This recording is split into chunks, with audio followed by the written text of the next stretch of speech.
Welcome back students to the 7th part of life process chapter. In this video we are going to deal about transportation in plants.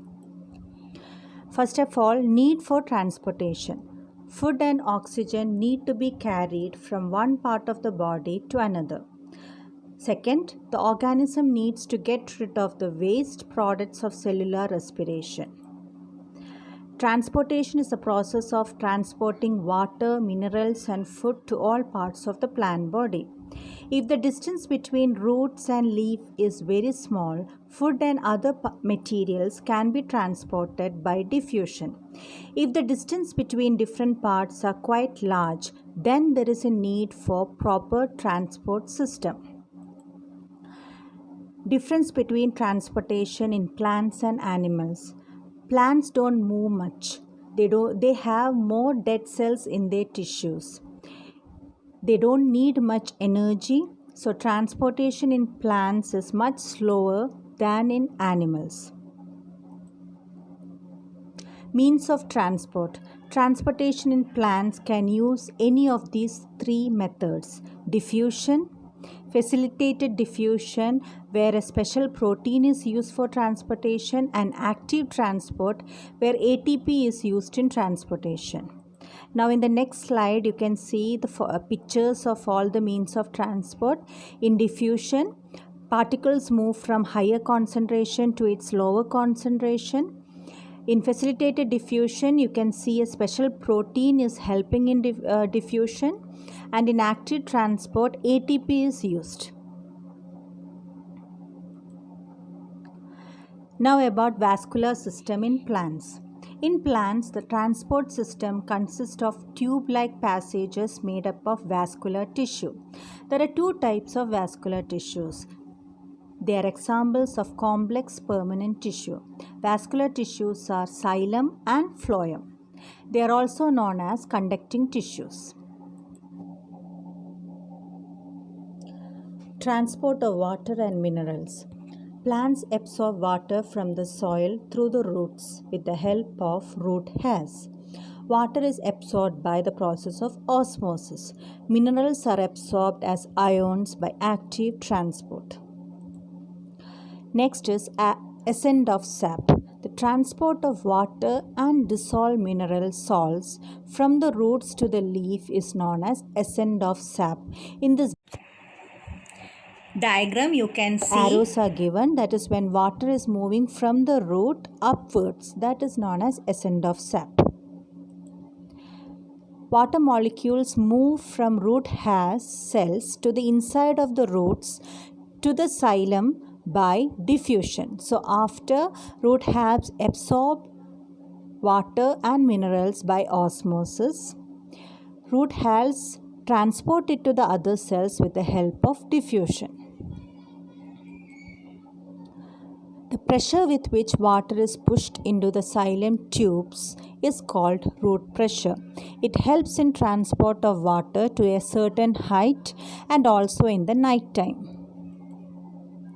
Transpiration is the loss of excess of water in the form of water vapor from the surface of leaves during daytime. Now, loss of water due to transpiration creates a suction force in the xylem tubes. This suction force pulls water up through the tubes. This suction force, which helps in drawing water upwards from roots to leaves, is called transpiration pull. Now in this diagram you can see water is absorbed by the root hairs. It moves to the xylem of the roots and suction pressure is created which moves the water up to the leaves where water is lost in the process of transpiration. Now there are two forces which helps in transport of water, that is cohesion and adhesion. Force developed between molecules of the same material is called cohesion. So water molecules are combined with each other by cohesion. Forces developed between molecules of different material is called adhesive force. Xylem and water molecules are connected with each other by adhesive force. Now about cohesion and adhesive theory or property which helps in transport of water. Water molecules are connected to each other by cohesion. Water molecule is connected to xylem vessel through adhesion. This helps water to form an unbroken continuous column in the xylem. This water column is like a steel rope. If the rope is pulled from the top, the entire rope will move forward. This property helps during transpiration. So in this diagram you can see the adhesion and cohesion force, how it is forming a water column in the xylem and how water is moving from the bottom to the top. Next is transpiration pull theory. It is the pulling force responsible for lifting the water column. As water is lost in the form of water vapor to the atmosphere by transpiration, a pressure is developed in the mesophyll cells, which in turn draw water from the veins of the vessels. This pressure is gradually transmitted downwards via xylem tissues of the leaf, stem and finally to the roots. As a result, there is a continuous upward movement of water column. Thus, transpiration pull helps in the upward movement of water. Now you can see the transpiration pull theory in diagram form, where you can see how root hairs is taking water. This water is moved to the roots, then to the cells of the xylem in the root, stem and reaches the leaf and the mesophyll tissues, and you can see the stomata where water is lost. Next is about transportation of food materials, that is with the help of phloem. Phloem is a living tissue in vascular plants. It helps in transport of soluble organic compounds. The direction of transport is bidirectional. During photosynthesis, leaves prepare food, mainly glucose and proteins. These food particles are moved from source, that is leaves, to various parts of the plant body with the help of phloem. Phloem transport amino acids and other substances also. These substances are transported to the storage organs. These organs are called zinc.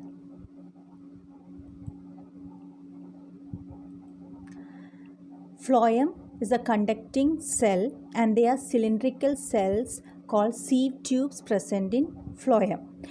It has sieve-like partitions at the bottom at the both ends, which are known as the sieve plates. This you can see in the diagram. The sieve tubes are there. At the end of sieve tubes at both the sides you can see a plate which is having small holes in it. That they are known as the sieve plate. Companion cells are attached to the sieve tubes, and so phloem parenchyma is also present near to the sieve tube.